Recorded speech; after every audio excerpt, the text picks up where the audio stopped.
टंडे आदम में कातियार बरादरी के माण्हुनि जो पुलिस खिलाफ़ एहतजाजी मुज़ाहिरो, सख्त नारेबाज़ी, इंसाफ़ की घुर।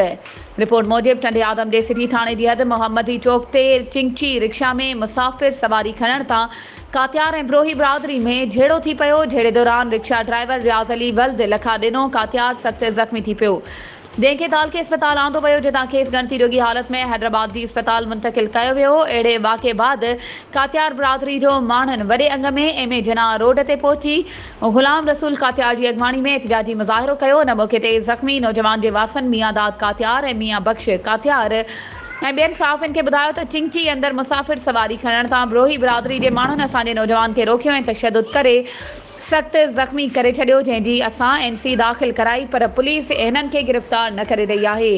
हुननि मुतालबो कयो त झेड़ो कंदड़ सलीम ब्रोही ऐं मंज़ूर ब्रोही ख़िलाफ़ केस दाख़िल करे गिरफ़्तार कयो वञे। वधीक ख़बरुनि ऐं अपडेट्स जे लाइ असांजे चैनल खे सब्सक्राइब कयो ऐं हा, बेल आइकन खे प्रेस करणु न विसारिजो त जीअं असांजी हर नई अचण वारी वीडियो तव्हां ताईं पहुचे।